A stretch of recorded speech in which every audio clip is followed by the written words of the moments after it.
Silver Fourchette, en partenariat avec Eau de Radio, la CARSAT Aquitaine vous propose 8 chroniques et une émission radio sur l'alimentation des seniors aidants intitulée « Du bonheur dans l'assiette ». Silver Fourchette vous invite à prendre part à une aventure qui allie alimentation, plaisir et santé, le mercredi à partir de 12h30. Retrouvez les podcasts sur eauderadio.fr et toutes les informations sur silverfourchette.org. À bientôt pour du bonheur dans l'assiette avec Silver Fourchette. Et bonjour et bienvenue si vous nous rejoignez sur l'antenne d'Eau de Radio, la radio des Hauts-de-Garonne, 91.3 FM en Gironde. Vous pouvez nous suivre également par le DA+, la radio numérique en métropole bordelaise, et par notre site eauderadio.fr. Alors aujourd'hui, nous allons retrouver la 7e chronique intitulée Du bonheur dans l'assiette, dans le cadre de ce projet mis en place et en œuvre par Silver Fourchette avec le soutien de la CARSAT Aquitaine. Ces chroniques qui sont disponibles sur le site de Silver Fourchette et sur celui d'Eau de Radio, eauderadio.fr. Et aujourd'hui, dans Du bonheur dans l'assiette, nous allons nous intéresser à convivialité et plaisir à table. Et autour de ce plateau, nous avons le plaisir d'accueillir Laurence Massy, pharmacienne et micronutritionniste à Senon. Bonjour et bienvenue Laurence. Merci, bonjour Joël. Et Diane Biaou, donc Diane, bonjour, bienvenue. Bonjour Joël. Voilà, vous êtes chef de projet Nouvelle-Aquitaine et Occitanie pour Silver Fourchette. Alors aujourd'hui, on va parler de convivialité à table donc, et on va retrouver quelques témoignages de personnes qui ont posé cette simple question. Pour vous, qu'est-ce que la convivialité à table ?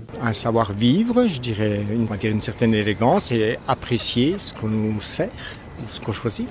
Eh bien, c'est un échange entre des amis, des membres de la famille. C'est un moment où on se retrouve et où on peut discuter, rire, et voilà.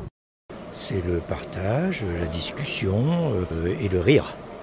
Je pense que c'est prendre le repas dans une ambiance détendue, en communiquant sur tout un tas de sujets. Alors vous, Laurence, qu'en pensez-vous de ces témoignages et de cette convivialité à table ? Oui, alors j'aimerais vraiment parler de l'importance du partage et de la convivialité. Pour moi, manger sainement doit être un moment vraiment de plaisir et de partage.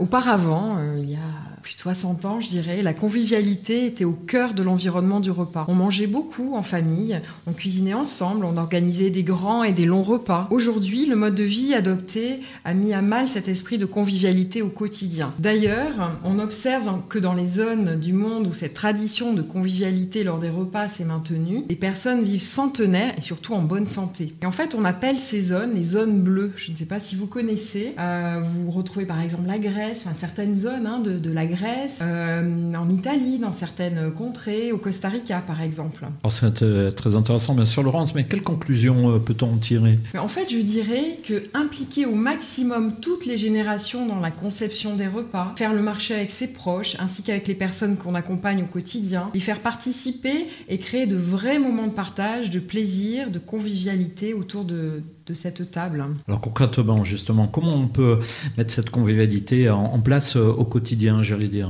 Oui, mais bien déjà, c'est manger en conscience dans un environnement calme, prendre le temps, travailler la présentation avec de belles couleurs, des saveurs, une variété de produits, essayer justement des nouveaux légumes par exemple, et puis essayer de partager son repas pour plus de convivialité. La convivialité, on le sait, va favoriser le plaisir et va égayer le moment du repas. Il est important donc, comme je disais, de varier ses menus et pour cela de bien organiser ses achats. Donc bien concevoir la liste de courses, planifier les menus de la semaine ou les produits que l'on souhaite consommer. Alors justement pour les personnes qui sont accompagnées par un proche au quotidien, la convivialité est aussi importante. Oui, tout à fait. Une personne isolée ou qui a perdu l'appétit va certainement mieux apprécier un repas partagé avec un proche. Et en fait, je dirais, pourquoi pas, pour vivre avec son temps, pourquoi ne pas organiser des repas en visio par exemple ? Je vous remercie d'avoir écouté cette chronique. Merci Laurence, merci Joël. Et on se retrouve prochainement pour une autre chronique. Bonne journée, au revoir. Silver Fourchette, en partenariat avec Eau de Radio, la CARSAT Aquitaine vous propose 8 chroniques et une émission radio sur l'alimentation des seniors aidants intitulée « Du bonheur dans l'assiette ». Silver Fourchette vous invite à prendre part à une aventure qui allie alimentation, plaisir et santé, le mercredi à partir de 12h30. Retrouvez les podcasts sur eauderadio.fr et toutes les informations sur silverfourchette.org. À bientôt pour du bonheur dans l'assiette avec Silver Fourchette.